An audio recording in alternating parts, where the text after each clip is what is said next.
चाहे वो यूपी हो, चाहे वो नोएडा हो, चाहे वो दिल्ली हो, जो बाढ़ पीड़ित लोग समस्याओं में सड़कों पे बैठे हुए हैं। ये कोई नया दौर नहीं है। मध्य प्रदेश सरकार डंडे बजा रही थी, जो यूपीएससी एग्जाम वाले बच्चे धरना कर रहे थे, तो तब भी कोई सुध नहीं ले रहे थे। जब देश का आंदोलन इतना बड़ा चल रहा था किसानों का, तो नई बात नहीं है, क्योंकि जब जब इस देश पे समस्याएं आती हैं, इस देश के प्रधान सेवक गायब हो जाते हैं। तो नमीबिया से वो जो है चीते लाते हैं, तब बहुत ज्यादा जो है प्रभावित कर रहा है। और वहीं अगर हम अभी की जायजा देखें तो स्थिति इस प्रकार से है कि बाढ़ ग्रस्त है, कई इलाके जो है कई घरें डूब चुके हैं। तो इस पे आप क्या कहेंगे कि एक और मोदी जी बाहर है? देखिए, इस देश में जब भी समस्याएं आई है पिछले 9 वर्षों से, इस देश में जो समस्याएं हैं, जब जब हमारे प्रधानमंत्री जी देश से बाहर रहे हैं, चाहे वो मणिपुर हो, चाहे वो यूपी हो, चाहे वो नोएडा हो, चाहे वो दिल्ली हो, जो बाढ़ पीड़ित लोग समस्याओं में सड़कों पे बैठे हुए हैं। ये कोई नया दौर नहीं है। और जब डंडे बजाए जा रहे थे, मध्य प्रदेश सरकार डंडे बजा रही थी, जो यूपीएससी एग्जाम वाले बच्चे धरना कर रहे थे, तो तब भी कोई सुध नहीं ले रहे थे। जब देश का आंदोलन इतना बड़ा चल रहा था किसानों का, तब भी कोई सुध नहीं ले रहे थे। कोई नई बात नहीं है, क्योंकि जब जब इस देश पे समस्याएं आती हैं, इस देश के प्रधान सेवक गायब हो जाते हैं। तो नमीबिया से वो जो है चीते लाते हैं, तब बहुत ज्यादा जो है पब्लिसिटी करते हैं। आज चीतों की क्या हालत है, जिस देश के इंसानों की क्या हालत है, आज इस देश की क्या हालत है, आज इस देश के मीडिया की क्या हालत है, इस देश में क्या हो रहा है, इस पे कोई बात नहीं करता। एक बाहर से आई हुई महिला पर पूरा देश का मीडिया टूट के पड़ रहा है। इस विषय में कोई नहीं बोल रहा कि आज नींबू 400 रुपए किलो है, टमाटर 200 रुपए किलो है। आज का दौर ये चल रहा है कि टमाटर अपनी बराबर में सेब को नहीं बैठने दे रहा है ना? उस विषय पे कोई नहीं बोलने के लिए तैयार है। क्यों? क्यों एक दौर में आप इधर इधर देश को लेके जा रहे हो? किस समस्या में? समस्याओं इस देश के मुद्दे बहुत, इस देश में क्या जरूरत है पाकिस्तान के मुद्दे उठाने की, पाकिस्तान की महिला को चर्चे पर्चे करने की, क्या जरूरत है अपने इतने होर्डिंग पोस्टर प्रचार करने की?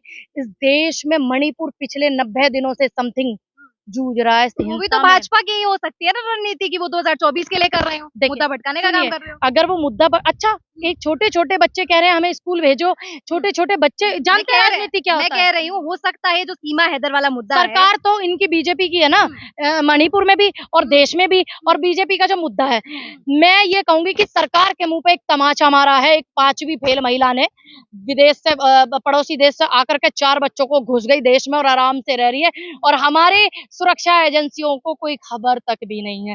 हमारे देश के रक्षा मंत्री इस्तीफा दें इस बात पर।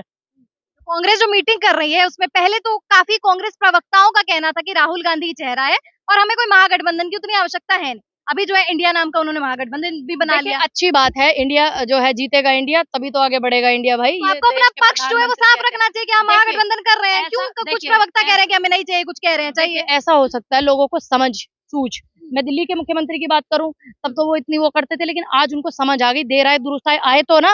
अब उनको पता है एक तानाशाह से मिलकर के एकजुट होकर के ही लड़ा जा सकता है, तो वही दौर चल रहा है। अच्छी बात है, एकजुट होकर के ही लड़ना चाहिए ना। अगर तुम देश हित में हो, अगर तुम्हारे अंदर अपना लालच नहीं है, तो एकजुट होकर के लड़ो तानाशाह से। अभी तो अलायंस का नाम सामने आ गया तब आप ये बात कह रही है, लेकिन हमने कुछ कांग्रेस के प्रवक्ताओं से एक पूछा था तो उन्होंने कहा कि नहीं राहुल गांधी ही सही है, महागठबंधन की आवश्यकता ही नहीं है। और अभी जब महागठबंधन आ गया है तो त्याग बहुत जरूरी है, चाहे वो राहुल गांधी जी को करना हो। राहुल गांधी परिवार पहले से ही त्याग करता है, पहले भी सरकार रही है इस देश में कांग्रेस की। राहुल गांधी जब भी प्रधानमंत्री नहीं बने थे, सोनिया जी प्रधानमंत्री नहीं बनी थी, एक भी मंत्रालय गांधी परिवार ने नहीं लिया था, ठीक? तो इसको त्याग कहते हैं।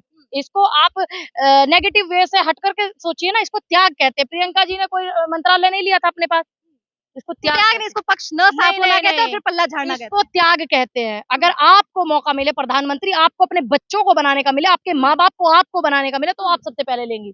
आइडियोलॉजी का तो त्याग नहीं करना चाहिए ना इसमें। ममता बनर्जी पे क्या कहेंगे? देखिए, ममता बनर्जी पे मैं यही कहूंगी कि ठीक है, अगर वो भी आई हैं और अपना मत रख रही हैं और लोगों की सहमति हो रही है, एक सिस्टम पर काबू रख करके बैठी हुई सरकार, लोगों की आवाज दबाने वाली सरकार, किसानों पे डंडे बजाने वाली सरकार, दलितों पे पेशाब करने वाले सरकार के लोग, अगर उनसे हमें मिलकर के लड़ना है तो हमें लड़ना चाहिए। तभी तो भाजपा के कुछ नेता कह रहे हैं हम भारत में हैं, भारत के हैं।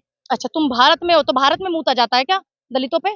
एक व्यक्ति पे पेशाब किया जाता है क्या भारत में? ये भारत कहता है क्या? एक व्यक्ति के कपड़े उतार करके तुम पीट रहे हो, छेद रहे हो। ये एक गाड़ी दौड़ा रहा, गाजियाबाद का वीडियो आप देख लेना। गाजियाबाद का एक आदमी गाड़ी दौड़ा दिया, उस पे लिखा हुआ है सांसद प्रतिनिधि। तो क्या ये भारत में होता था क्या? एनडीए चल रहा है। हाँ, तो अच्छी बात है, इंडिया को कोई नहीं हरा सकता। इंडिया जीतेगा, इंडिया तभी तो आगे बढ़ेगा इंडिया। जब मोदी जी कहते थे make in India, Khelo India, Jio India, है ना, भागो इंडिया, दौड़ो इंडिया, तब तो तुम्हें तकलीफ नहीं होती थी। अब तुम्हें तकलीफ हो रही है। भाजपा के नेता कह रहे हैं 1 महीने बाद टुकड़े टुकड़े हो जाएंगे। देखिए, ये उनका अपना मत है, हमारा मत है, हम जोड़ने वाले। हमने जोड़ा था, जुड़ेगा भारत, तभी तो जीतेगा इंडिया। राहुल गांधी की जो सदस्यता रद्द हुई है एक टेबल पे बैठने से मतलब कि एक होना जरूरी। देखियो, अगर इस देश के लिए विचारधारा आप एक रखोगे, इस देश की सेवा करने के लिए अगर आप लग रहे हो, फिर आप सीधा बोलिए सत्ता चाहिए आपको, फिर आप क्यों कह रहे हैं सत्ता नहीं चाहिए? क्यों सत्ता थी नहीं क्या हमारे पास? आप फिर अभी चाहिए, पैदा फिर हुई है, से तो आप बोलिए। 2014 में ही पैदा हुई है क्या? आप बोलिए ना, क्यों फिर से आपको सत्ता पता चाहिए। नहीं है? आपको आप बोलिए फिर से अगर सत्ता चाहिए। देश की सुरक्षा एजेंसियां ऐसी हो कि एक पाकिस्तानी महिला हिंदुस्तान में आ गई, सरकार को नहीं पता, तो इसका मतलब जरूर सत्ता बदलनी चाहिए। क्यों नहीं बदलनी चाहिए? तो फिर आप परिवर्तन समय का नियम है, कैलेंडर कहता है मुझे बदल दीजिए, तो आज प्रधानमंत्री को जनता कह रही है बदल दीजिए, तो दंगे की दिक्कत क्या है? चोट नहीं, दिक्कत नहीं है, दिक्कत नहीं है, सवाल है। तुम्हें क्या राहुल, दिक्कत है? मेरे को क्यों दिक्कत? राहुल गांधी जी तो खुद कह रहे हैं कि हम सत्ता के लिए नहीं लड़ रहे हैं, हम देश को जनता साफ के करने लिए, लड़ तो ये देश के लिए लड़ा जा रहा है ना। हाँ। तो आपकी सुरक्षा क्या कर रही है? आपके देश में कोई महिला 5वीं फेल आकर के घुस गई और आपको पता तक नहीं है? प्रधानमंत्री जी को नहीं पता, रक्षा मंत्री को नहीं पता, इस्तीफा देना चाहिए रक्षा मंत्री को। ये क्या दिया? स्मृति ईरानी ने इस्तीफा दिया कि हाँ हमारे समय में ये हो गया। अच्छा, राहुल गांधी जी ने जो बयान दिया था जिसपे उनकी राहुल सदस्यता गांधी रद्द हो गई, राहुल गांधी अभी जी, वो हाँ। सुप्रीम कोर्ट में जा रहे हैं, है ना, डी वाई चंद्रचूड़ की, तो आपको लगता है उनको कुछ इंसाफ मिलेगा? देखिए, राहुल गांधी, हमें कोर्ट पे भरोसा है, इंसाफ मिलेगा। दूसरी बात, राहुल गांधी जी का अगर मुद्दा ये नहीं होता, फिर भी 2024 में इंडिया प्रधानमंत्री देगा, ठीक है? अगर नहीं मिला तब तो वापस आपको हाई कोर्ट पे भी विश्वास है, सुप्रीम कोर्ट पे भी विश्वास देश में चुनाव लड़ेंगे राहुल गांधी, एक सीट पे मेंबर ऑफ पार्लियामेंट नहीं लड़ेंगे, पूरे देश में लड़ेंगे, पूरे देश में, पूरे इंडिया को सपोर्ट है? करेंगे। ऐसे भी कांग्रेस के पास तो कई चेहरे हैं।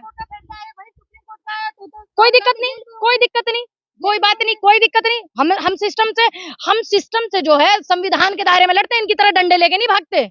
तो आपको न्याय पालिका पे विश्वास है ना? विश्वास है, हम मेहनत करेंगे, कार्यकर्ता मेहनत करेगा, पूरा इंडिया जो है वो मेहनत करेगा, पूरा कांग्रेस मेहनत करेगा, सभी पार्टियां मेहनत करेंगी इस देश में। लेकिन 26 और 38 का आंकड़ा है, 26 इधर है और 38 उधर है, मोदी जी की साइड। कोई बात नहीं, अभी जब पटना वाली मीटिंग हुई थी तो और ज्यादा इधर कम थे, अब इधर आ गए। अभी जब तीसरी मीटिंग होगी तो तभी आप मुझे इस आंकड़े को उल्टा करके बताओगे। भ्रष्टाचारी सारे एक हो गए, मोदी जी कह रहे हैं। देखिए, अब मोदी जी को ये कहने के लिए तो मौका है, समय है, महंगाई पे बोलने के लिए तैयार नहीं है ना, और सीमा पे बोलने के लिए तैयार नहीं है कि हाँ हमसे चूक हुई है, कह तो रहे हैं ठीक, हम रक्षा नहीं कर पाए, देश की सीमा होगी, है ना, इस पे बोलने के लिए तैयार नहीं है। सीएम की 2024 में जनता फिर बीजेपी को सिलेक्ट। अच्छा, किस मुद्दे पे? कि आप जो है घुसपैठियों को हिंदुस्तान में घुसा रहे हो, इस मुद्दे पे? पाकिस्तानियों को हिंदुस्तान में घुसा रहे हो, इस मुद्दे पे? कर रही है ना। कब जगी एटीएस? 60 दिन से वो रह रही थी, किसी को पता तक नहीं था।